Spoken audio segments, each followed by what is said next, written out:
Oremos. Cariñoso y eterno Padre Celestial, venimos a usted en esta mañana porque queremos darle la gloria, la honra y la alabanza. También le queremos dar las gracias porque nos permites llegar a otro sábado más, un sábado para gloriarnos en el estudio de su santa palabra y honrar y glorificar su santo nombre. Gracias, Señor, por todas las bondades que nos regalas a cada día, por todos sus cuidados que tienes con cada uno de nosotros. Dirígenos, oh Padre Celestial, en este día por medio de tu Santo Espíritu, que nos dé la sabiduría necesaria para comprender su santa palabra y para poder enseñarla, Señor, correctamente, sin ir a equivocarnos o a enseñarnos o enseñar algo incorrecto, Señor. Ayúdanos a seguir firmes en esta verdad que hemos recibido y que la sigamos impartiendo con otras personas que no la conocen. Bendige, Señor, a este canal de nuestro hermano Carlos para que pueda seguir, Señor, adelante, podamos seguir difundiendo la verdad por todo el mundo, que miles de personas puedan ver estos mensajes y por medio de ellos tomar una decisión, la decisión más importante del mundo, que es aceptar al verdadero Cristo, aceptar su santa palabra, aceptar las verdades conforme están escritas en la Biblia y en el espíritu de profecía. Dirígenos, oh Señor, en este día, ayúdanos a hacer tu divina y santa voluntad, porque peticiones que te las dejamos en el precioso nombre de Cristo Jesús. Amén.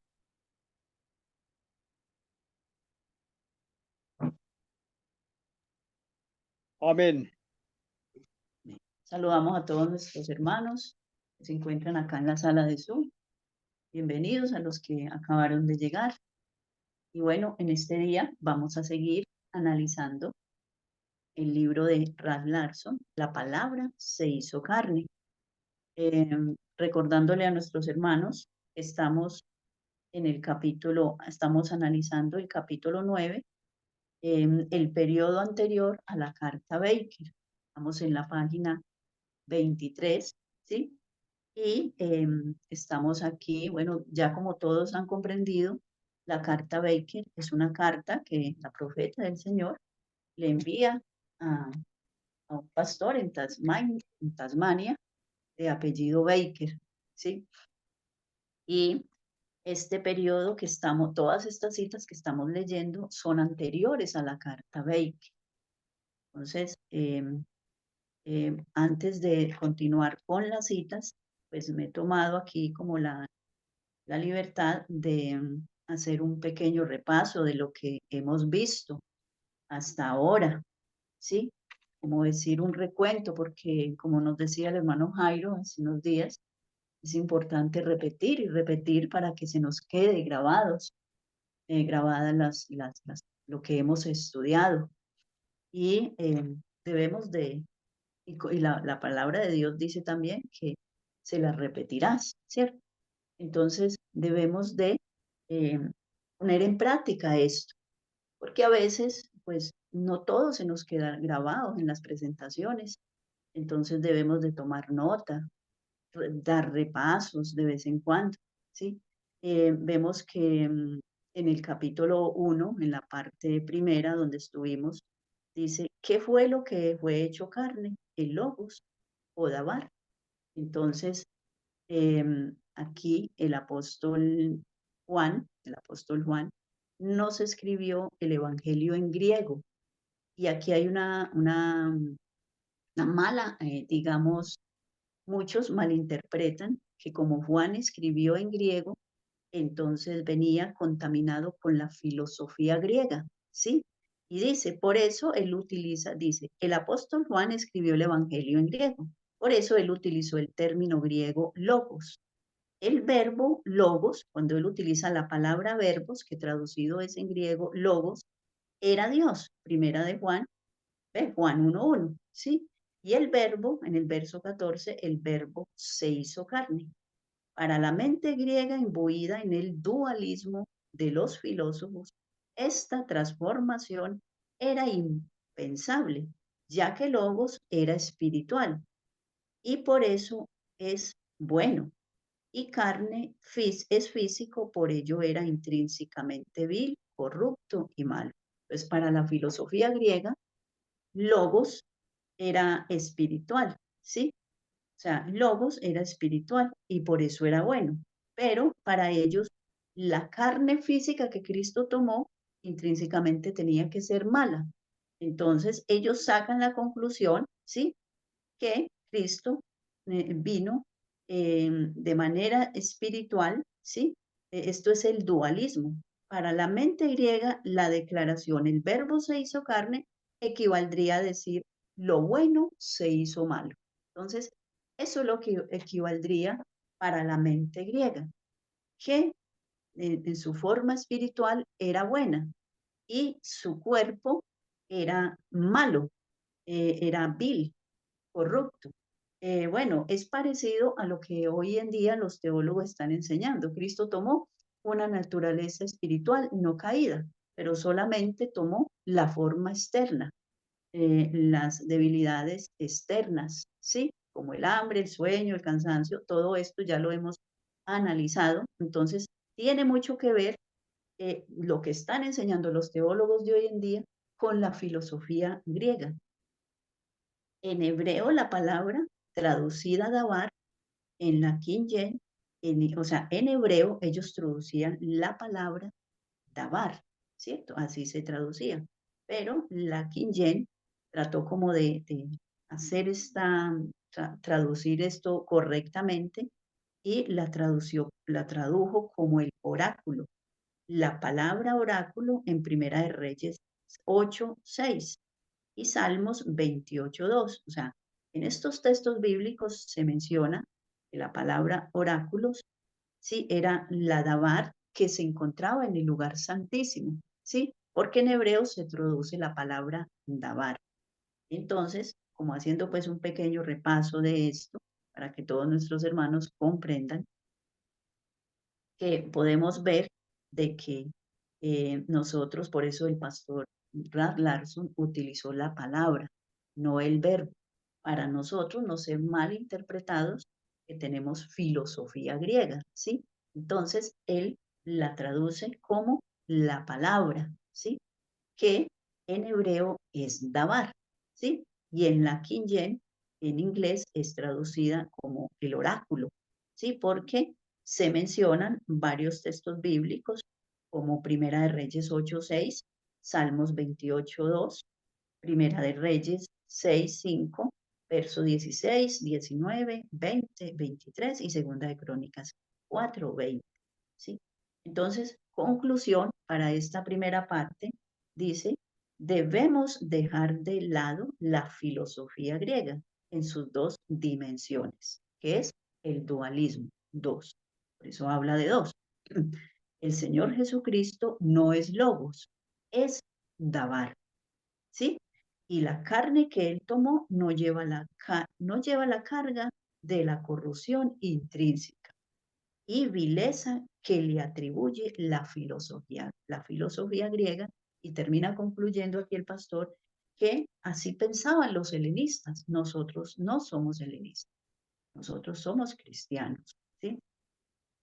Bueno, vemos también que en la parte 3 vimos cuál era el propósito de este estudio. Bueno, el propósito de este estudio que hizo el pastor Ralph Larson es afirmar, o sea, mirar, analizar según los textos bíblicos y el espíritu de profecía, en qué, o concluir, digámoslo así, que en qué naturaleza vino Cristo, en la humana caída o en la no caída. ¿Sí? Este era el propósito de este estudio en la parte 3. En la parte 4, las categorías de la evidencia. La encontramos en la página 5. Las declaraciones hechas por la profeta y los pioneros y otros escritores, ¿sí? Otros escritores caen en 5 categorías. Vamos a analizar estas categorías rápidamente. Después de que yo termine este resumen, le voy a pedir a algún hermano que si desea, si a mí se me pasa algo, por favor, haga un pequeño aporte, que sean breves los aportes para que avancemos. Hermanita Las Ángela, categorías, hermanita sí, Ángela, hermano. escúchame. Es que Bueno, esta parte que usted está haciendo el resumen no la habíamos estudiado en realidad, ¿no? Yo no he estado compartiendo pantalla y los hermanos podríamos decir están en ceros, no saben, no sabemos en qué parte estamos. En este momento, en la parte que usted va a ingresar, ¿qué página es, hermana, para compartir pantalla y poder Eh, ubicarnos? bueno, íbamos en el estudio pasado en la página 23. No, La pero página 23, la página 23 sí, es de las citas, ¿no? Ahí va a empezar en este momento las citas. exacto, las Ya. citas. Página Bueno, 5, Pero, hermano. La página 5. sí, la página 5, las categorías de la evidencia como título. Entonces, para los hermanos, bueno, no sé, los hermanos si no tienen el libro físico, yo sé que deben de tener el PDF y ellos pueden con más tiempito irse a analizar todo lo que estamos viendo, ¿cierto? Todo lo que estamos aquí resumiendo, como digamos resumiendo, porque se necesita mucho tiempo para estudiar todos estos puntos que yo he enfatizado hoy, he colocado acá en esta hojita. Yo solamente estoy resumiendo porque necesitaría mucho tiempo para hacer este estudio. Entonces, no sé, hermano, si dejamos así y resumimos solo o repasamos solo lo que hemos estudiado, porque es importante mirar que esta parte me llamó mucho la atención. ¿Cuál era? Dice las categorías de la evidencia, o sea, esta parte que estamos analizando acá. Dice, las declaraciones, en la primera categoría podemos ver que las declaraciones que usan las palabras naturaleza pecaminosa o naturaleza caída. Esta es las primeras, digamos, declaraciones. Estas son unas declaraciones.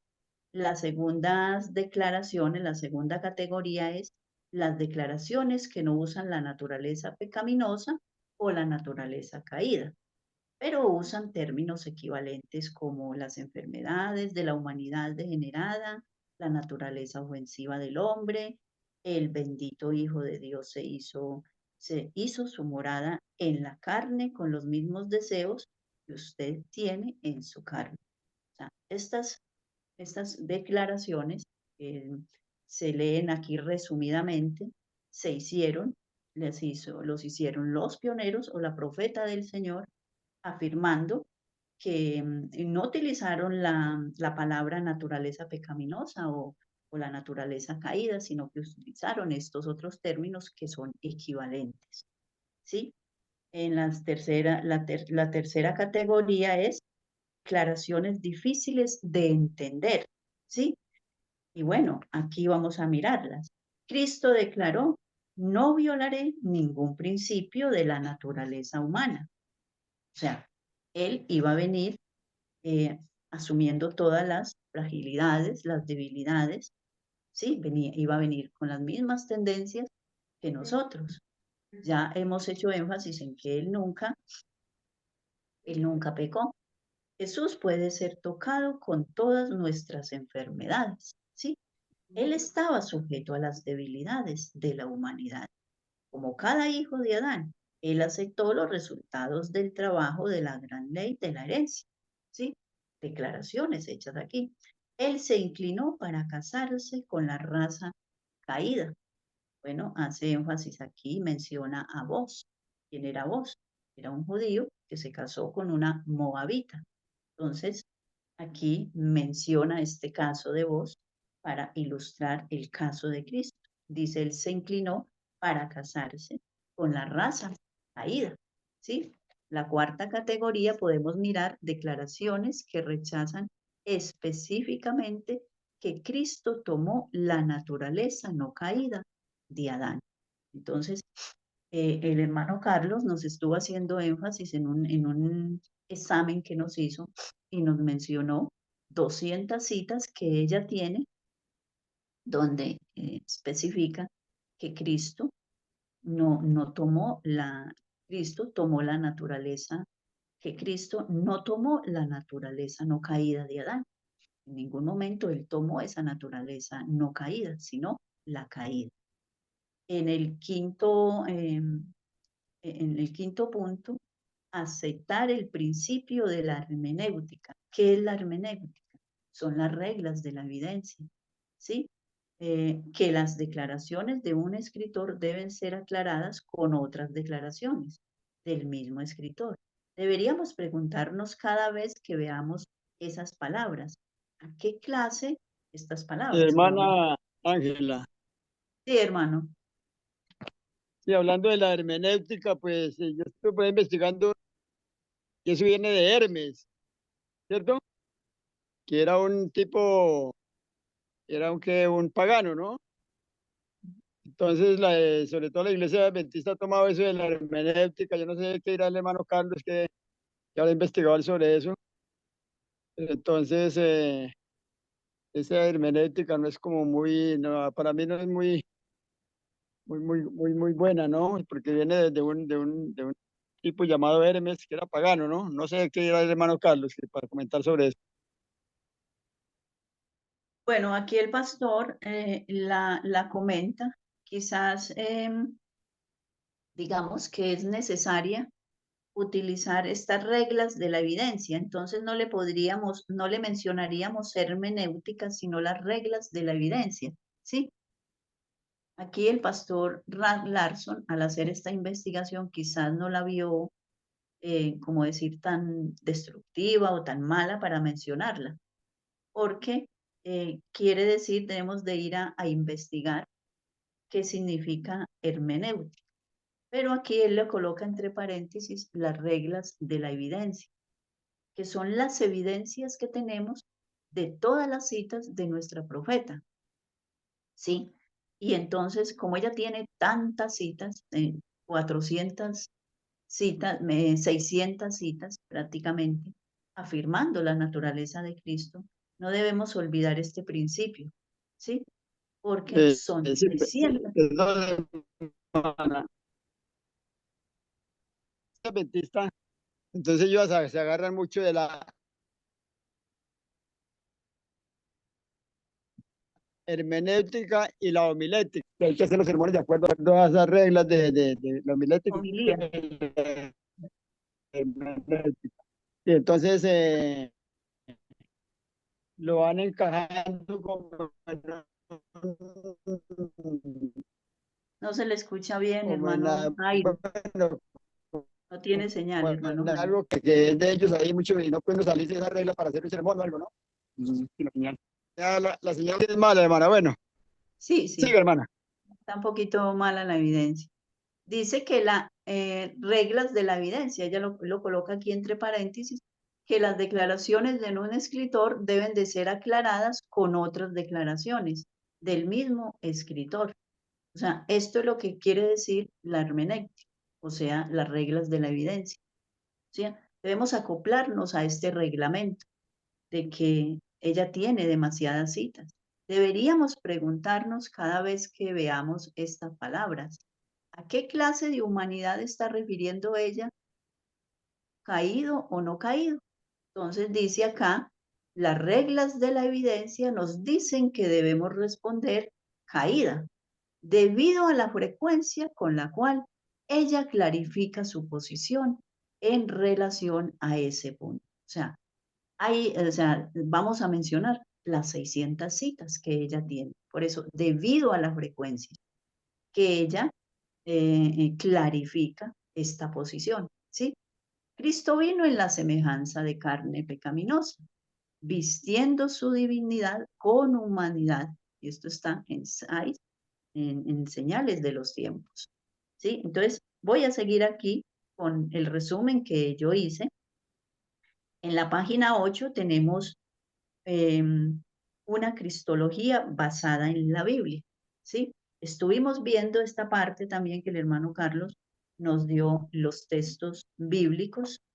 Hemos recopilado algunos textos bíblicos y ellos, dice acá, dice, los textos de las escrituras que eran más usados por Ellen White y otros escritores adventistas para apoyar sus puntos de vista de que el Señor Jesucristo en su encarnación terrenal tomó sobre sí mismo la naturaleza humana caída, fueron la primera y la más usada, que fueron Romanos 8:3. Dios envió a su Hijo en semejanza de carne de pecado y por causa del pecado condenó el pecado en la carne. Ellos entendían las palabras en semejanza de carne de pecado como siendo una descripción literal de la carne, ¿sí? De la carne humana de, de la carne humana de nuestro Salvador. Ellos entendían la palabra semejanza como habiendo sido usada en este párrafo en el mismo sentido en el cual fue usada en Filipenses 2:7, hecho semejante a los hombres, para indicar no una similitud superficial o parcial, sino una verdadera y completa semejanza, diferente a la nuestra, solamente, o sea, hace la diferencia. Diferente a la nuestra solamente en qué? En que la naturaleza de Cristo nunca se vio envuelta en pecado. O la vida de Cristo, su vida terrenal, nunca se vio envuelta en pecado. Entonces, hemos mirado que muchos pastores toman esta palabra semejanza para decir que no era igual. No, es que no dice que sí era igual, ¿cierto? Pero hay otros textos bíblicos que dicen, otro texto bíblico que dice, hecho semejante a sus hermanos. ¿Sí? Yo por acá tengo una pequeña lista de los textos bíblicos. Vamos a recordarlos ahí rápidamente. Entonces, podemos decir en Apocalipsis 1:13, se habla de Cristo, pero se menciona la palabra semejante. O sea que entonces no era Cristo, porque el escritor aquí, el apóstol Juan, escribió semejante.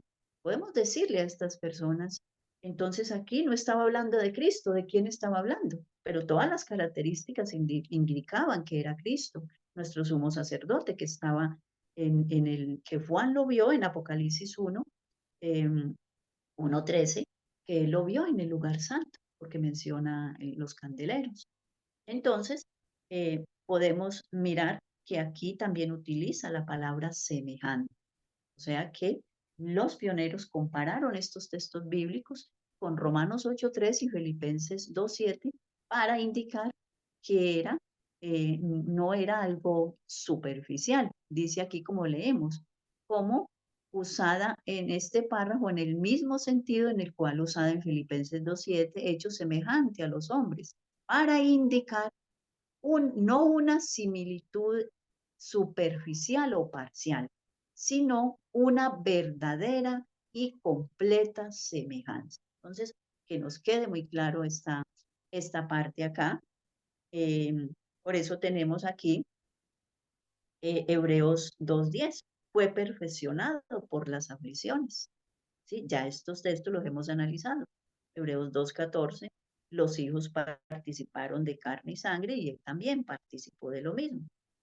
2:16, no tomó la naturaleza ni siquiera de los ángeles, sino la simiente de Abraham. En el verso 17 debía ser en todo semejante a sus hermanos. En el verso 18, él mismo padeció siendo tentado, es poderoso para socorrer a los que son tentados. Si él no podía ser tentado y vino programado para vencer, ¿por qué dice que él padeció al ser tentado? Él sufrió con la tentación como sufrimos nosotros. ¿Sí? Romanos 1:3.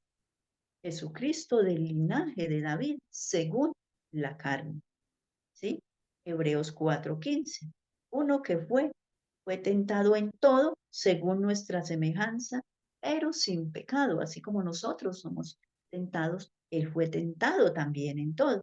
Hebreos 5:8, por lo que padeció, aprendió la obediencia. Él no vino programado para obedecer, él tuvo que aprender la obediencia. Entonces, así, todos estos textos bíblicos nos indican la verdadera naturaleza que Cristo tomó. Pasamos a la parte 6 en la página 11, 12 y 13. Dice, definiciones de término de uso peculiar de Elena de White. Para tener una correcta comprensión de las declaraciones de Elena de White en relación a la humanidad de Jesús, es de suprema importancia reconocer que ella se adhirió firmemente a las definiciones del diccionario al usar aquellas palabras como pecaminosa, impecable, corrupción e impecabilidad. Ella trató de evitar malentendidos usando la definición del diccionario con una porción, una precisión increíble. Por ejemplo, va a dar algunos ejemplos, rápidamente los vamos a analizar. Definición de pecaminoso. El significado del sufijo oso como teniendo una tendencia hacia, o sea, oso, el sufijo oso, indica una tendencia hacia. Cristo, en su naturaleza caída, venía con tendencias, ¿sí? Con las mismas tendencias de sus antepasados. Esto no llega a ser la descripción de un acto, simplemente es una tendencia. No es que Cristo o nosotros nacemos pecadores, como la doctrina del pecado original, ¿sí? Por eso lo ponen a nacer con una naturaleza no caída, porque era impensable para ellos pensar, para Agustín, que esto es una idea agustiniana, pensar que Cristo nació con pecado, ¿sí? Entonces dice que esto no llega a ser una descripción de un acto, ningún acto de pecar o estar lleno de pecado. Ella afirma repetidas veces que él nunca pecó. Ella siempre hace la declaración, porque bueno, muchos dicen, bueno, eh, nosotros nacemos pecadores porque tener naturaleza caída es ser pecadores. Entonces a Cristo no lo podemos poner a nacer como un pecador más, como todos nosotros. ¿Sí? Entonces por eso le tienen que cambiar la naturaleza a Cristo. Por eso tienen que cambiar su naturaleza, porque era impensable para ellos decir que Cristo nació pecador, como nacemos nosotros. Bueno, supuestamente ellos dicen eso. Sí, entonces, tener, en conclusión, tener naturalezas caídas no es nacer pecador. Nacemos con venimos con una naturaleza caída y con tendencias a pecar. Ya las personas, ya cuando vamos creciendo, tomamos la decisión si pecamos o no pecamos. Porque pecado, la definición de pecado es la transgresión de la ley. Y vemos que un niño en el vientre de su madre o cuando nace no ha transgredido ninguna ley. O sea, no ha transgredido ningún mandamiento, no sabe ni siquiera el concepto de pecado, no sabe lo que es pecado. Bueno, la definición de impecable, como ella lo estudió en el diccionario. El sufijo im como significado sin o incapaz de. Bueno, muchos dicen que Cristo vino incapaz de pecar. O sea, que él vino programado para no pecar. Él estaba exento de la caída. Así una persona intrépida es incapaz de resistir, de sentir miedo. Hace aquí digamos, un ejemplo, pone aquí un ejemplo. Una naturaleza impecable es incapaz de pecar. ¿Sí? Aquí sacan mucho la conclusión. Mira, Elena de White escribió que él vino con una naturaleza impecable. ¿Sí? Elena de White afirmó que Cristo nunca pecó, pero ella no escribió que Cristo tenía una naturaleza humana impecable para que no fuera malentendida. ¿Sí? Él fue un poderoso suplicante, no poseyendo las pasiones de nuestra naturaleza caída. Esto es un escrito de ella. Él es un hermano en nuestras enfermedades, pero no en poseer las mismas pasiones, ni por un momento hubo en él una propensión hacia el mal. Entonces, ¿qué quería decir cuando ella dice impecable, refiriéndose a Cristo? Es a la vida de Cristo, a su vida impecable que él tuvo en esos 33 años que vivió en esta tierra. No se está refiriendo a su naturaleza, sino a la vida, a la vida que él llevó, a la fidelidad que él tuvo en esos años que él estuvo en esta tierra, ¿sí? Tuvo una vida impecable, tenía un carácter perfecto, ¿sí? Vamos para la página 19. Una explicación de la carta Baker. Bueno, aquí venimos con la explicación de la carta Baker, ¿sí? Que fue escrita al fin de los 1895, ¿sí? A un pastor en Tasmania, ¿sí? Él podría haber pecado, él podría haber caído, pero ni siquiera por un momento hubo en él una propensión mala, ¿sí? O al mal, ¿sí? Esta carta ha sido usada como principio guía y sacan sus propias conclusiones. Entonces, ¿qué hacen los teólogos después de 1957? Esta carta, que era una carta privada, que no fue enviada para hacer doctrina, toman esta carta y toman este escrito. Él podría haber pecado, él podría haber caído, pero ni siquiera por un momento hubo en él una propensión al mal. Entonces, aquí cuando ella dice una propensión al mal, ellos sacan la conclusión que Cristo no tuvo pasiones ni propensiones naturales. Ya todos hemos entendido que nosotros nacemos con pasiones y propensiones naturales, pero se convierten malas cuando pecamos, ¿sí? Las pasiones y propensiones naturales de Cristo no se corrompieron, porque Él nunca pecó, ¿sí? Entonces, dice, Él podría haber caído, pero ni siquiera por un momento hubo en Él una propensión al mal. Lo que sí hay en nosotros, las pasiones y propensiones de nosotros, los humanos, se han corrompido. Entonces, esta carta la utilizaron como un principio guía y utilizaron estas declaraciones para para decir que ella había dicho que al él no tener pasiones ni propensiones naturales, entonces Cristo no tomó nuestra naturaleza caída, ¿sí? Dice, sacan sus propias conclusiones. Cuando ella dice que Cristo soportó las mismas tentaciones de Adán, que Adán soportó, ella quiso decir que Cristo tenía la misma naturaleza humana. Cristo tenía la misma naturaleza humana que tenía Adán antes de la caída. Esta es la conclusión que los pastores de hoy en día sacan, ¿sí? Que cuando ella escribió respecto a la impecabilidad de la naturaleza humana de Cristo, ella quiso decir la naturaleza humana sin pecado, lo que le expliqué hace un momento.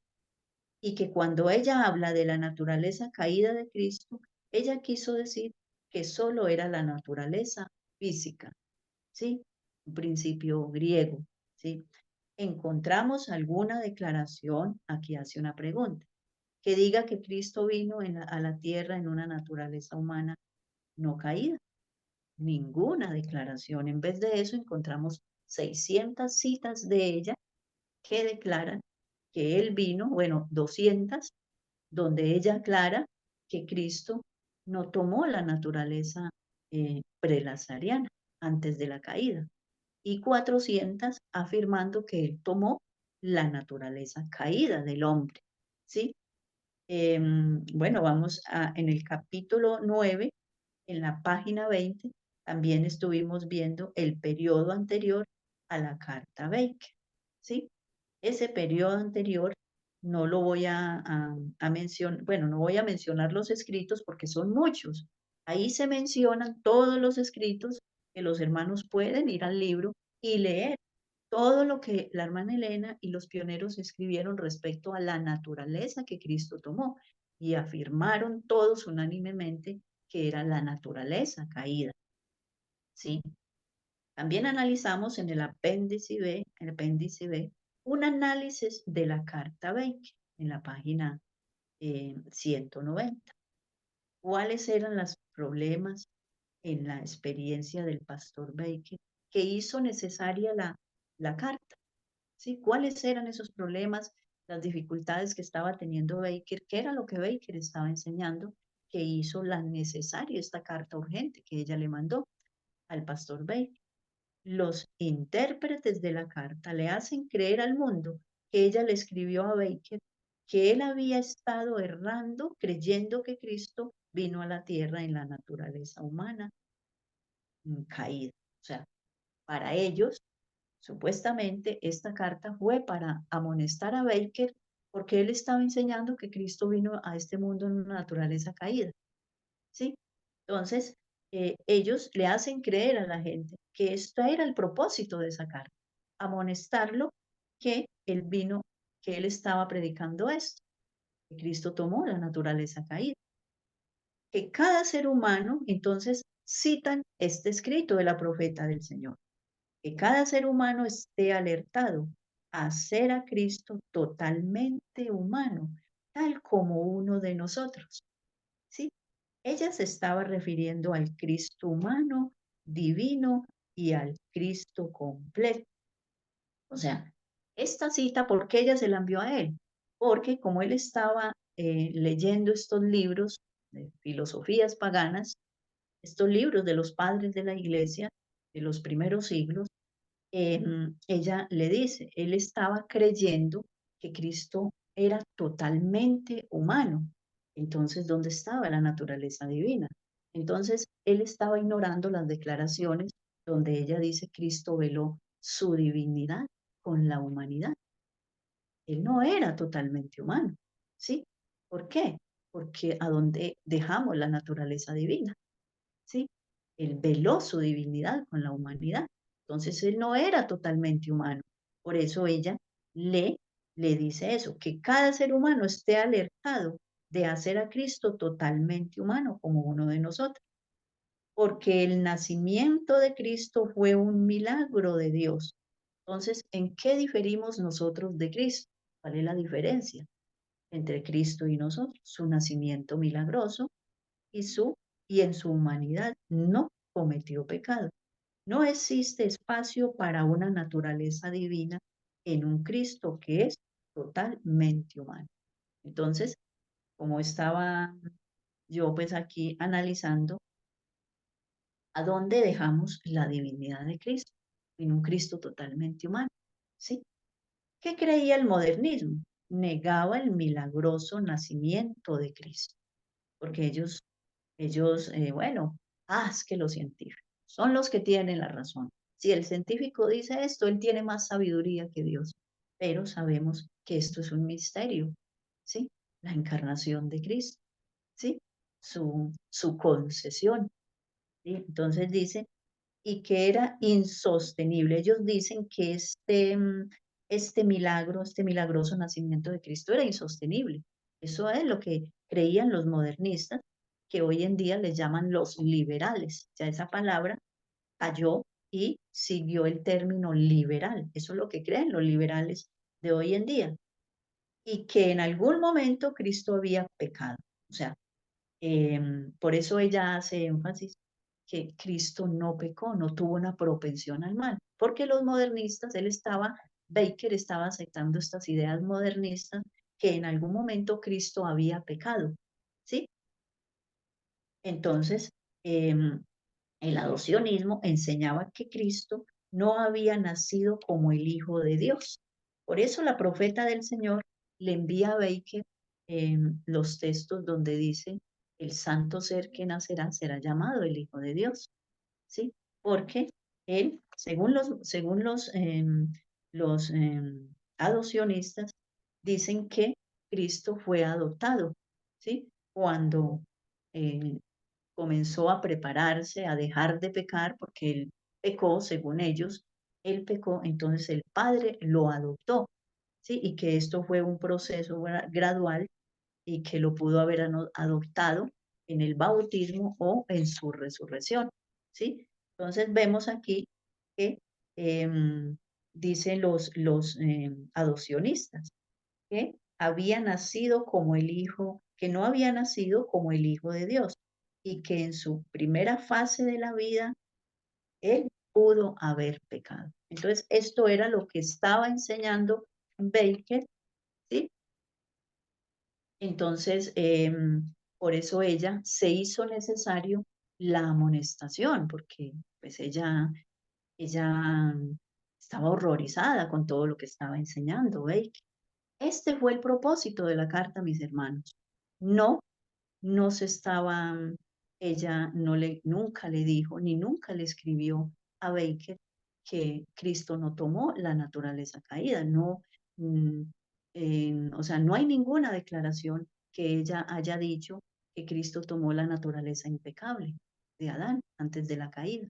Entonces, después de hacer este pequeño resumen, no sé si se me pasa algo. Los hermanos, no sé si quieren hacer algún aporte hasta acá. Quieren como, si recuerdan algo de lo que hemos estudiado para que sigamos analizando estas importantes declaraciones, que es el periodo anterior a la Carta Baker.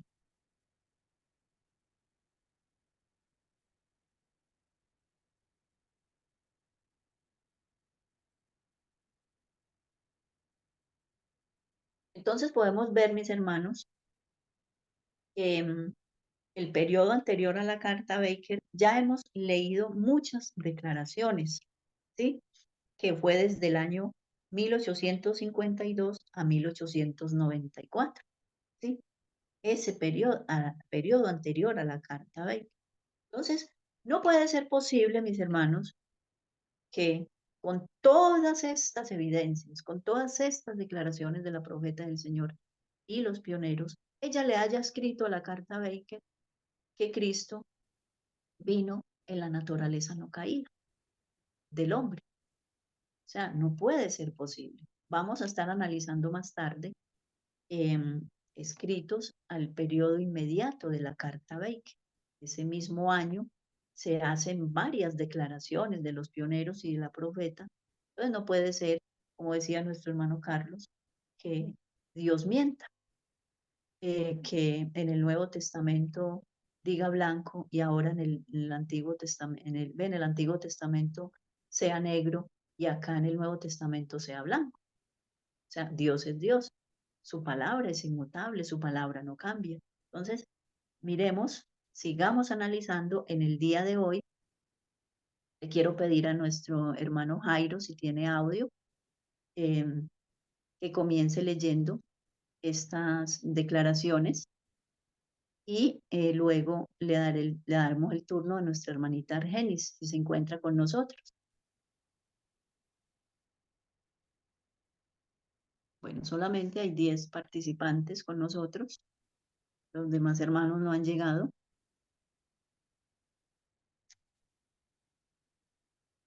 Hermana Argenis, ¿tiene audio?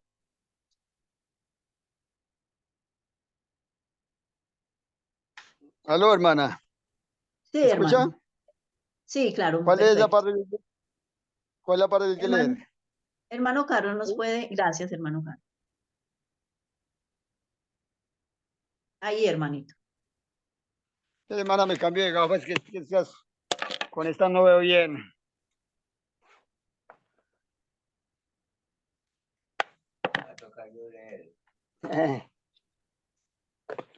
Bueno, voy a leerle a ver. La humanidad de Cristo alcanzó las mismas profundidades de la aquí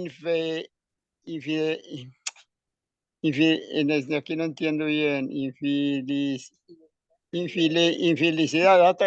será infelicidad porque es que está como mal, Infelicidad. Sí, infelicidad humana. infelicidad humana. Y se identificó a sí mismo con las debilidades a infidelidad e infelicidades del hombre caído. Infelicidades del hombre caído. Infelicidades del hombre. Bueno, Ujú. seguimos con la otra cita. Él se humilló a sí mismo para tomar la naturaleza humana, para que él pudiese alcanzar al hombre donde éste está. Él obtuvo para los caídos hijos e hijas de Adán aquella fuerza que les era imposible a ellos obtener por sí mismos.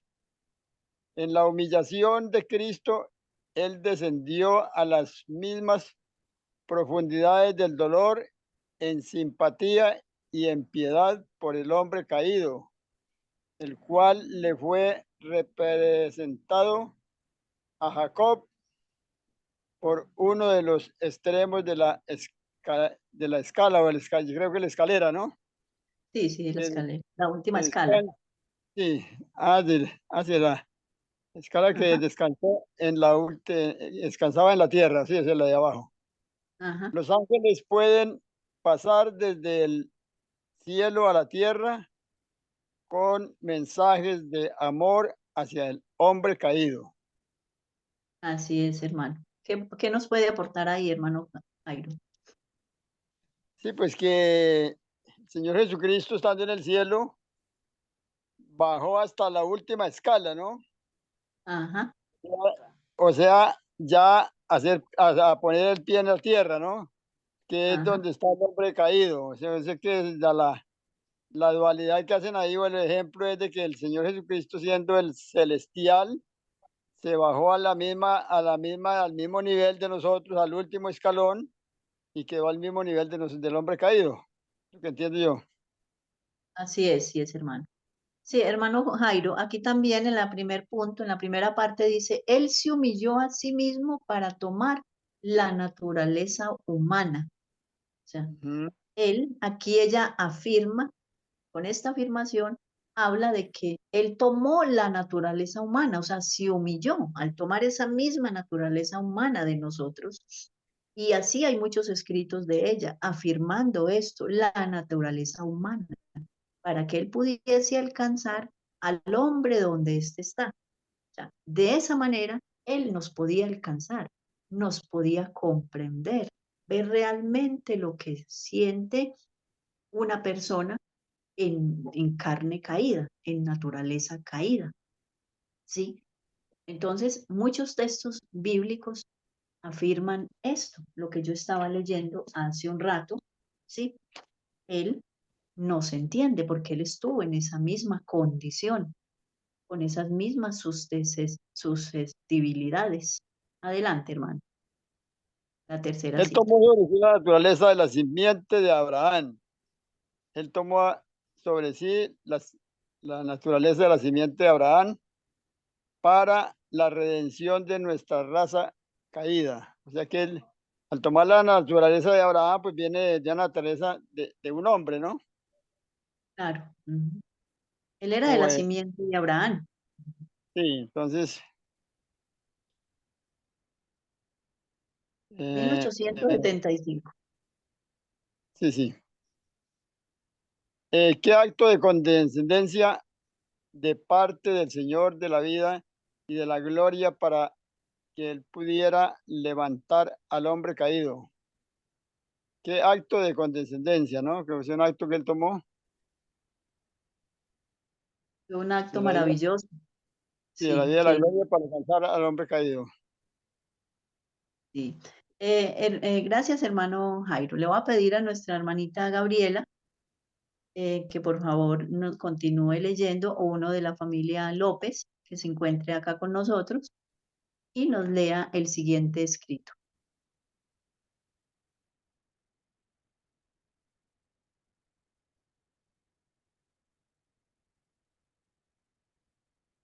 Nuestra hermana Argenis tiene audio. Sí, hermanita, con Ade- mucho gusto le Adelante, continúo la hermana. lectura. Bueno, eh, Satanás mostró su conocimiento de los puntos débiles del corazón humano y colocó todo su poder para sacar ventaja de la debilidad de la humanidad que Cristo había asumido, porque el Hijo de Dios se había ligado a sí mismo a la debilidad humana. Bastante hemos escuchado que Satanás conoce todos nuestros puntos débiles. Nos ha estudiado a lo largo de estos algo más de 6.000 años y conoce profundamente nuestras grandes debilidades. Y como las conoce, él se alegró, lo hemos dicho, se alegró de que el Señor Jesús habría de tomar esa naturaleza llena de debilidades como nosotros.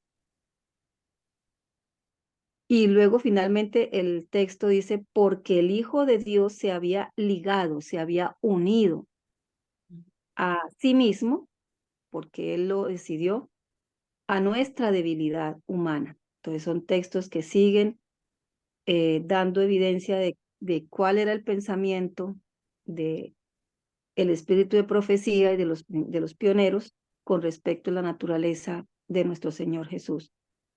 Dios Hermana le Argenis, hermana señora, Argenis, complementando este escrito que usted acaba de leer, lo podemos complementar con Hebreos 5:8, donde dice, por lo que padeció, aprendió la obediencia. Él padeció con las tentaciones, porque él venía con esas debilidades, esas susceptibilidades, ¿sí? De esta luchó contra naturaleza ella. caída, claro, que él tomó. Adelante, hermano. Bueno, Dios le encomendó a su hijo de una manera especial el caso de la raza caída. Si él se ligó a nuestra debilidad humana, se ligó con nosotros como raza caída.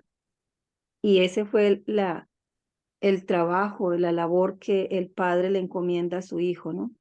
Levantarnos del sitio hasta donde se llegó por la caída de nuestros padres y elevarnos hacia el ideal de Dios, hacia esa naturaleza que el Señor obtuvo por su triunfo sobre el pecado, como lo debemos hacer nosotros, utilizando los mismos instrumentos, los mismos recursos, ¿no?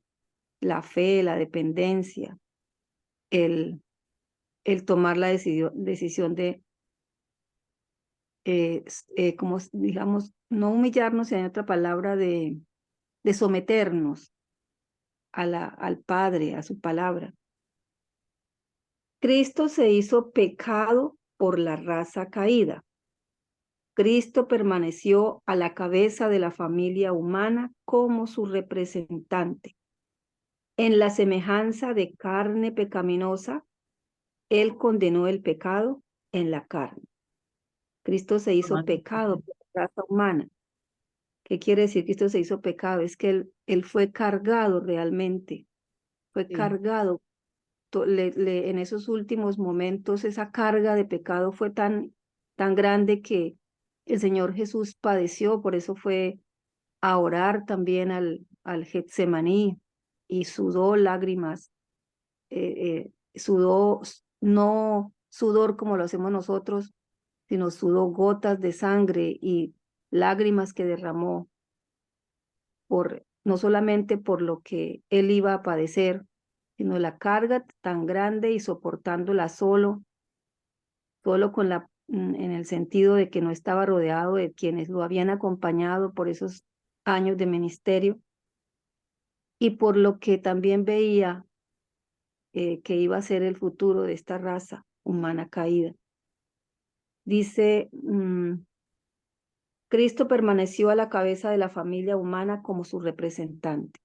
Él es nuestro representante, venció y por eso Él es nuestro representante ante el Padre. Él es nuestro abogado, nuestro intercesor. En la semejanza de carne pecaminosa, sí, ya sabemos qué significa en la semejanza de carne pecaminosa, es decir, en nuestra misma naturaleza humana caída, Él condenó el pecado en la carne, tomando esa misma naturaleza humana que nosotros tenemos caída. Él demostró que sí se puede vencer porque condenó el pecado, obtuvo la victoria sobre el pecado teniendo teniendo esas pasiones y propensiones naturales como debemos nosotras. Él las controló y por eso no llegó a propensiones ni pasiones perversas o malignas, depravadas. ¿Iba a decir algo, hermana Ángela? Sí, hermana, pues por eso la profeta del Señor hace mucho énfasis en el ejemplo que es Cristo. Por ejemplo, podemos también ver que usted ahorita mencionaba, él es representante de la raza caída. O sea, Adán era el hombre representante del hombre, pero Adán falló en ese sentido. Entonces, donde Adán falló, pues Cristo venció, en el segundo Adán, como nuestro representante. Entonces, él cumplió fielmente en venir o sea, nos representó fielmente, porque él nunca cayó. Entonces, esta es la representación, o sea, debemos de seguir este ejemplo, como a nuestro buen representante, a él lo debemos de seguir. Por eso ella hace mucho énfasis, el ejemplo de Cristo, el ejemplo de Cristo, ¿sí? Porque él dice, bueno, yo vencí con todas esas debilidades, yo tomé las pasiones y propensiones naturales, yo estuve en esa misma condición. Así que ustedes, si ponen su mayor esfuerzo, si piden el poder del Padre, si piden, yo les imparto el poder para vencer. Pero cuando nosotros decimos, no, es que es imposible vencer, así cuando Cristo venga, pues seguiremos pecando hasta que Él venga, entonces estamos rebajando el poder de Cristo. Estamos rebajando la obra que está Cristo haciendo en el lugar santísimo del santuario. Sí, lo estamos sacando de ese lugar y lo estamos rebajando, le estamos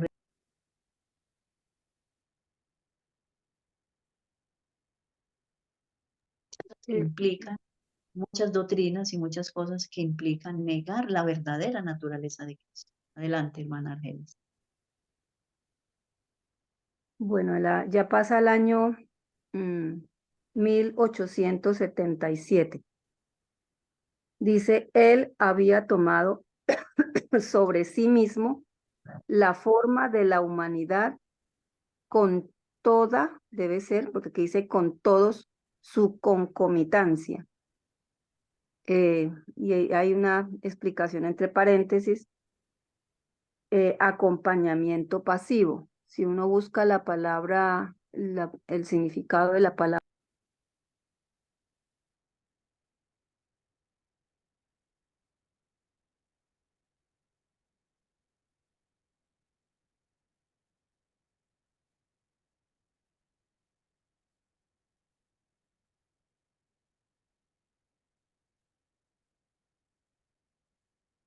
Sí, hermana. ¿Me escucha, hermana?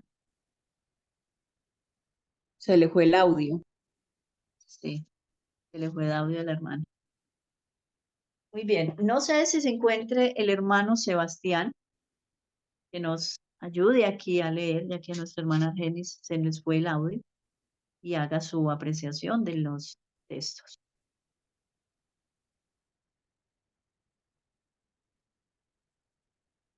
Bueno, la hermana Argenis nos acaba de leer aquí en 1877. Él había tomado sobre sí mismo la forma de la humanidad con todos sus concomitancia.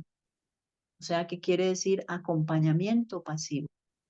O sea, lo pasivo, bueno, hay muchos que hablan de que Cristo no tomó lo pasivo es todas las fragilidades que tenemos los humanos. Él no tomó esto, ¿sí? Pero él sí lo tomó. En su parte humana, en su parte física, él sentía lo mismo que nosotros sentimos. Sentía cansancio, sentía hambre, sueño, tristeza, angustia. Todo esto lo sintió Jesús, ¿sí? Y también en su forma, su parte interna, o sea, la naturaleza espiritual, todo, todo. Pero aquí está haciendo énfasis en su forma, la forma física, digámoslo así.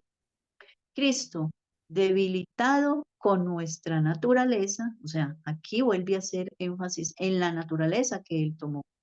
Cristo debilitado con nuestra naturaleza. O sea, él tenía esa debilidad, las debilidades, porque él estaba debilitado por la naturaleza que él había tomado, así como nosotros somos débiles, ¿sí? Somos frágiles, tenemos fragilidades, susceptibilidades, ¿sí? Debilitado por la simiente de Abraham, tomó sobre sí mismo la debilidad de la simiente de Abraham. O sea, que, que, ¿quién fue Abraham? Tuvo sus debilidades, él pecó, ¿sí? Él, bueno, ya sabemos lo que hizo con su sierva, ¿sí? Cómo se unió con su sierva y por dejarse llevar de su esposa, eh, en algún momento él vaciló, no fue fiel a los votos matrimoniales. Entonces Dios no aprueba esto, Dios no aprobó esto. Ya sabemos que Cristo vino con esa misma debilidad de la simiente de Abraham, para que él pudiese alcanzar a aquel que está debilitado por la transgresión. Bueno, de esa manera Cristo se hizo igual a nosotros, digámoslo así, en este sentido. Él venía con esas debilidades, las debilidades de Abraham, de la simiente de Abraham, para que nadie tuviéramos excusa de que Cristo pues venció porque su naturaleza era pura, impecable, ya vino, como dicen hoy en día, programado para vencer, vino nacido de nuevo, ¿sí? Pero, como hemos visto en algunos textos de Hebreos 2, donde dice que Hebreos 2, creo que está aquí, 18, él mismo padeció siendo tentado y es poderoso para socorrer a los que son tentados. Para él podernos entender, él tenía que luchar con la tentación y así él podernos ayudar. Decir, bueno, yo vencí, yo les prometo mi ayuda, está el Espíritu Santo también, que es una gran provisión que el Señor hizo para nosotros. Muy bien, sigamos. Zoraida, ¿me puede leer esta cita de 1879? Hermana, qué pena que se me está sacando del... Sí, nos dimos Tengo, cuenta, hermanita. sí, bueno, disculpe. Sí, 1879, hermana Argenis. 1879, entre paréntesis está la explicación que quién le dijo a los ángeles. Fue Satanás quien le dijo a los ángeles que cuando Jesús tomase la naturaleza caída del hombre, él podría vencerlo. Y esa tiene relación con la que leímos de 1875, él porque estaba tan seguro de que iba a vencerlo cuando supo que iba a tomar la naturaleza humana caída, pues arriba dice que él tiene conocimiento de las debilidades del corazón humano, de nuestra naturaleza. Y por eso estaba tan seguro que podría hacerlo. Y por eso también se posesiona su seguridad con nosotros, porque nos conoce y porque quizás nosotros no hemos tomado la misma decisión que tomó el Señor Jesús de ser totalmente obedientes, de ser sumisos. Tal vez nosotros nos hace falta entender qué quiere decir sumisión, ¿sí? Que no es humillación, no es degradación. Mientras lo hacemos al Señor, al Dios Todopoderoso, es sumisión. Es decir, escrito está y de ahí no le puedo mover nada y así lo dice el Señor, así lo debo hacer. Y eso es lo que el Señor nos dejó el ejemplo para que nosotros podamos obtener esa victoria. Hermana, Aquí, hermana, también podemos ver que Satanás estaba convencido que Cristo había tomado la naturaleza caída. Si claro, Satanás hubiera sabido que Cristo no iba a tomar la naturaleza caída, pues Satanás diría, no, pues una perdedera de tiempo yo ir a tentarlo, si yo sé que no va a caer.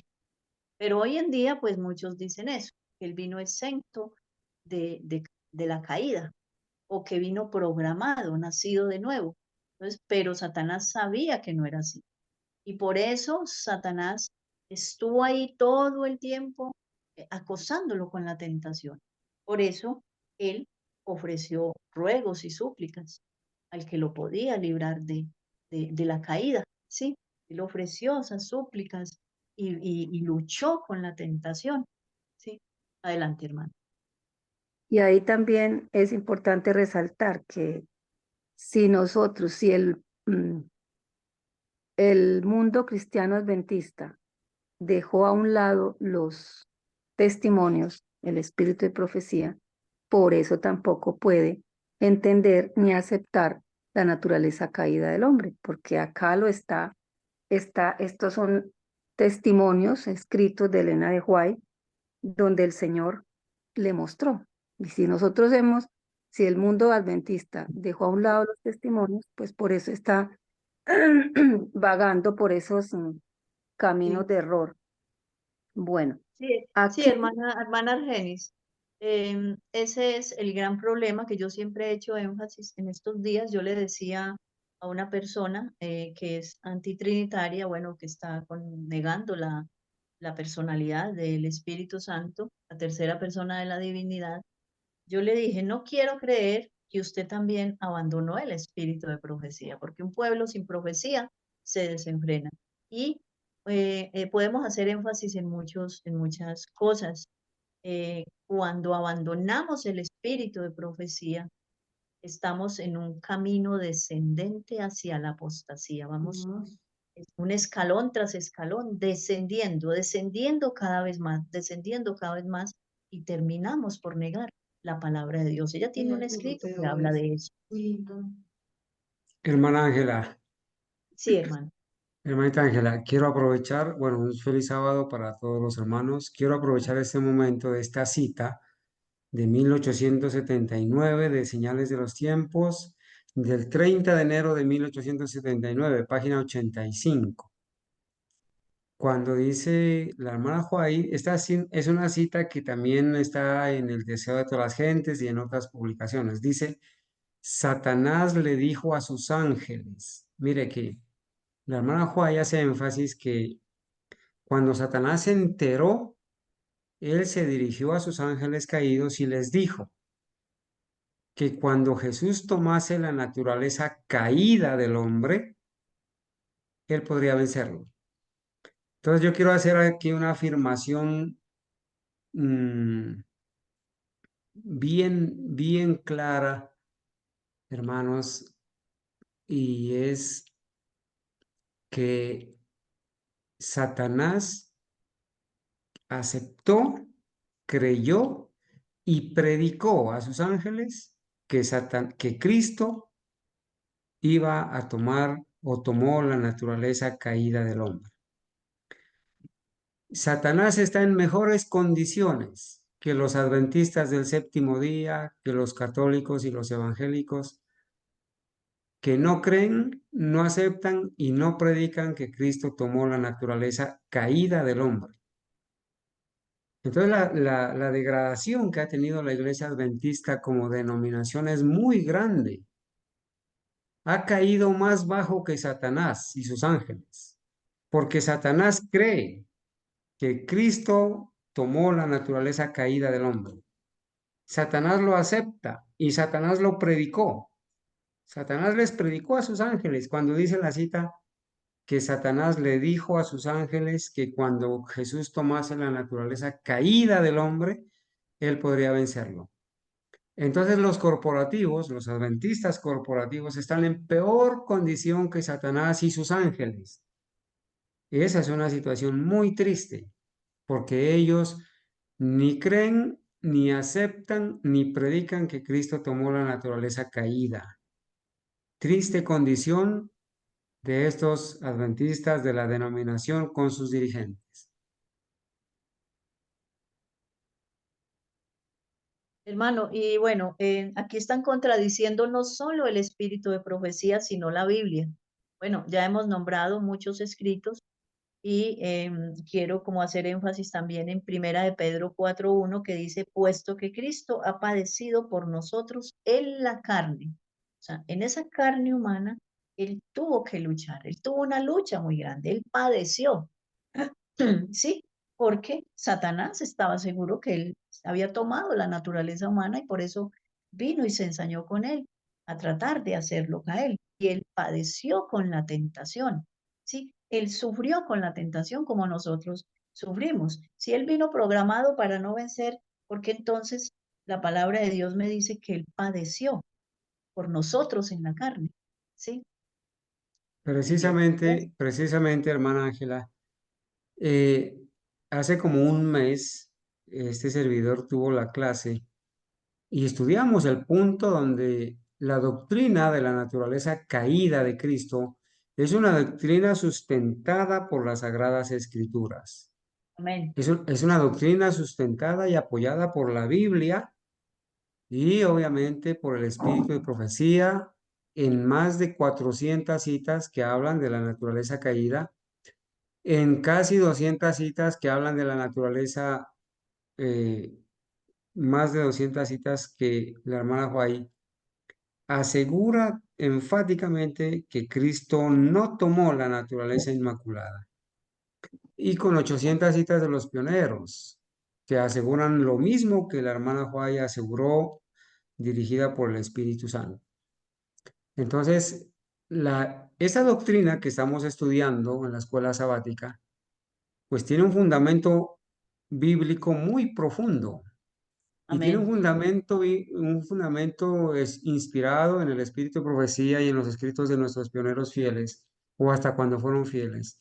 También bastante amplio, bastante profundo. Esto no es al azar, ni es un antojadizo de alguien, ni tampoco es una nueva teoría, ni una nueva enseñanza. Es una doctrina bíblica apoyada por el espíritu de profecía y por eso es que la estamos ahondando y repitiendo y haciendo énfasis para que las personas y muchas personas que nos están escuchando entiendan, por favor, que toda denominación que niegue que Jesucristo ha venido en carne pecaminosa, en carne humana, en naturaleza caída como la nuestra, pertenece al sistema del anticristo. Así Adelante, es. hermanita Ángela. Gracias, hermano. Dice, aquí en el bautismo del Señor se le aseguró al Hijo de Dios que su Padre había aceptado la raza caída a través de su representante, ¿sí? El Hijo de Dios fue entonces el representante de nuestra raza. Y bien que sí nos representó, nuestros hermanos, porque Él debía de ser en todo semejante a sus hermanos, en todo. No dice en algo, no dice en algunas cosas, sino en todo. No solo en la naturaleza física, como dicen muchos, sino en la naturaleza espiritual. En todo debía ser semejante a sus hermanos. Él también experimentó la pobreza, las necesidades, bueno, todo esto que nosotros también experimentamos, ¿sí? Porque por ahí se nos mete Satanás. No, es que no quiero seguir adelante, mire, vean, me está pasando esto, me está pasando aquello, no progreso, en fin, todo esto son también pruebas, son también cosas que a veces quizás nos puedan debilitar nuestra fe, ¿sí? Él sufrió todo, o sea, él fue en todo semejante a nosotros, dice. Hermanita Ángela, Se le, perdóname, hermano, en esta cita que acabamos de leer del complemento de 1879, dice que en el bautismo del Señor, está escribiendo la hermana Juay, ¿no? Dice, aquí en el bautismo del Señor se le aseguró al Hijo de Dios que su Padre había aceptado la raza caída a través de su representante. Bueno, ¿qué desde, significa esto? Cuando el Señor Jesús se bautiza, se escucha la voz del Padre desde el cielo que dice, este es mi Hijo amado en quien tengo complacencia o en quien me complazco. Entonces la hermana Juárez está diciendo acá que Dios el Padre le asegura al Hijo, ¿sí? Le asegura a su Hijo Cristo en su naturaleza caída, le asegura que Él se complace, lo acepta por haber tomado la naturaleza caída del hombre. Lo acepta como el representante del hombre con su naturaleza caída. El Hijo de Dios fue entonces el representante de nuestra raza caída. Entonces, muy, muy bonito saber que Dios el Padre acepta a Cristo con su naturaleza caída y se complace en Cristo. Los que rechazan a Cristo en su naturaleza caída se están poniendo por encima de Dios, están contrariando a Dios el Padre, porque el Padre sí acepta a Cristo en su naturaleza caída, se complace en Él, se goza en Él y lo aprueba desde el cielo. Entonces los que rechazan a Cristo en su naturaleza caída se están poniendo por encima del Padre. Noten esto, qué contradicción, ¿no? O mejor, qué situación tan grave de esta gente. Se ponen por debajo de Satanás y sus ángeles, están peor que ellos al no creer ni aceptar ni predicar la naturaleza caída, y se ponen por encima de Dios al rechazar lo que Dios dice que acepta a su Hijo en su naturaleza caída. Terrible condición a la que los ha llevado el diablo. Así es, hermano. Y se Hermana, están poniendo, sí, adelante, hermano.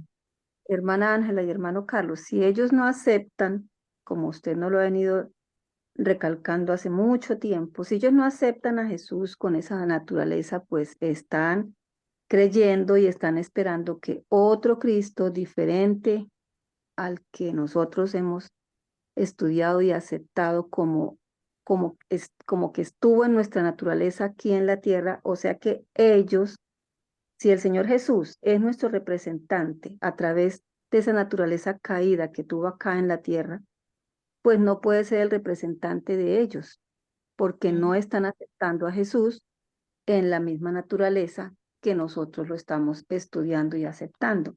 Entonces, en grave situación, en grave peligro. Sí, Por eso, hermanita Argenis, hemos recalcado y recalcado, ¿no es cierto? De que el Cristo de la Corporación Adventista y de las iglesias evangélicas es un Cristo falso que no salva. Es un Cristo diferente, un Cristo que no está en la Biblia. Es un Cristo que cuando venga, es un Cristo que los va a chasquear y los va a llevar a la perdición.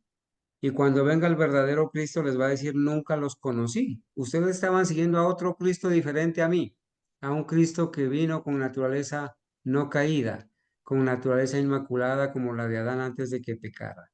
Es un Cristo diferente al que están siguiendo. Por eso a ellos les está pasando la experiencia de María cuando en la mañana del domingo fue vamos a decir ahí, al lugar donde estaban los sepulcros a buscar a Jesús y vio la tumba vacía y dijo, se han llevado a mi Cristo, lo han sacado de acá, se lo han llevado y no sé dónde lo han puesto. A los adventistas del séptimo día se les llevaron al verdadero Cristo en 1957 y les pusieron un falso Cristo, un Cristo evangélico y católico. Adelante, hermanita. hermano Carlos, el Señor siempre ha tenido un remanente y cuando nosotros nos enteramos de todo esto que estaba pasando, sentimos tristeza, sentimos desilusión. Bueno, en mi caso yo me puse a pensar en la tristeza de Cristo Jesús. Cómo estábamos agraviando a Cristo sin saber, con otro Cristo que nos estaban enseñando allá, pero el Señor siempre ha tenido a sus hijos fieles, los que queremos y estamos en buena disposición de investigar la verdad, lo estamos haciendo para la gloria de Dios. Todo el mundo lo puede hacer, pero no lo quieren hacer porque tienen a sus pastores, los ungidos del Señor, y es lo que ellos digan. Maldito el hombre que confía en el hombre. Entonces pasan a estar en el grupo de los que menciona Primera de Juan 4:2. Tienen el espíritu del anticristo, están en contradicción a Cristo, ¿sí? Ser anticristo es estar en contra de Cristo, ¿sí? También es estar en contra de Cristo. Entonces, muy triste, hermanos, porque todos tenemos libre decisión. Nosotros tomamos esta decisión y si nosotros tomamos esta decisión, muchos la pueden tomar. Eh, eh, Reconocer que nos equivocamos, tener esa humildad y decir, veníamos equivocados. Cuando yo salí de la organización adventista, yo le dije al pastor, qué tristeza que nos hayan engañado tanto tiempo, que no nos hayan contado la verdad, que nos estén eh, engañando y no nos hayan dicho todo lo que pasó en el 57 para que nosotros ya miraremos si tomamos la decisión o no de separarnos, nada más por sostener ahí una cantidad de filigresía para que lo sostuvieran, siguieran sosteniendo con los diezmos y ofrendas, para que no se les fueran sus diezmos y ofrendas, como lo expresó el presidente de la conferencia general. Sigamos, 1881, creo que ya vamos leyendo ya la última cita para que concluyamos con la escuela sabática. Voy a leer esta última cita para que hagamos el cierre. Nuestro Redentor entendió perfectamente las necesidades de la humanidad, porque Él estuvo en nuestro lugar. El que condescendió a tomar sobre sí mismo la naturaleza del hombre. Importante cita. Tomó la naturaleza del hombre, no la del hombre caído, obviamente. Estaba informado de las debilidades. O sea, Cristo sabía las debilidades que tenía la raza caída. Y sin embargo, él dijo, Padre, yo voy a ser igual a ellos, a tomar el lugar de ellos también. Voy a ser su representante, pero un representante en toda su totalidad. ¿Sí? Estaba informado de las debilidades del hombre. Cristo tomó sobre sí mismo nuestras enfermedades y en la debilidad de la humanidad y en esta debilidad que nosotros tenemos de la humanidad, Él, él necesitó buscar fuerza del Padre. Amén por esto, hermanos. O sea, ¿para qué Él iba a buscar la fuerza del Padre si Él pues estaba exento de la caída? ¿Sí? No, no lo necesitaba porque Él ya venía ya programado para no vencer. Él venía ya nacido de nuevo, según lo que dice Esteban Bor, y bueno, no solamente Esteban Bor, esta herejía viene desde hace muchos años predicándose, y ellos toman estas falsas enseñanzas de estos teólogos prominentes que existieron mucho antes de los profetas, perdón, de de la profeta del Señor y de los pioneros. Mucho antes habían teólogos que enseñaban eso, que Cristo había nacido, ya nacido de nuevo, programado para no vencer. Muy bien, mis hermanos, hemos sido muy bendecidos con este tema en el día de hoy. Hemos aprendido, cada vez vamos aprendiendo más y gloria al Señor porque tenemos todas estas evidencias, ¿sí? Porque contra un escrito está, huye el enemigo. Entonces, gloria al Señor. Por eso, muchas gracias a los hermanos que estuvieron con nosotros y que hicieron sus aportes. También muchas gracias a los que asistieron. Y vamos a concluir con una oración.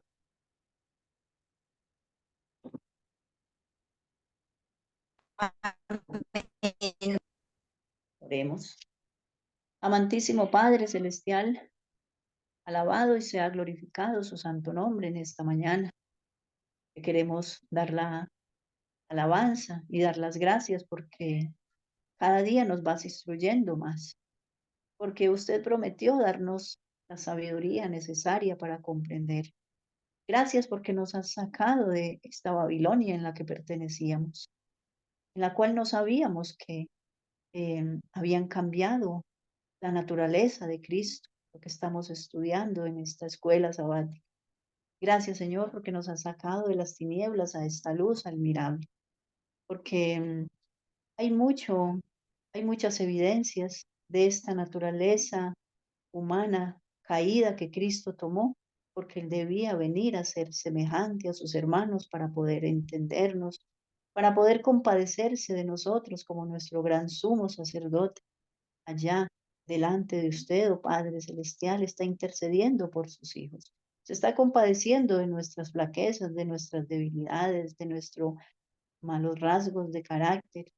Y prometió, Señor, ayudarnos a vencer con su poder y con la ayuda del Espíritu Santo, que es el poder regenerador que está a nuestro lado, el que nos convence de pecado, el que nos lleva a la verdad. Gracias, oh Padre Celestial, por esta maravillosa provisión que hiciste para cada uno de nosotros. Gracias por estar siempre a nuestro lado, por dirigirnos por medio de su Santo Espíritu.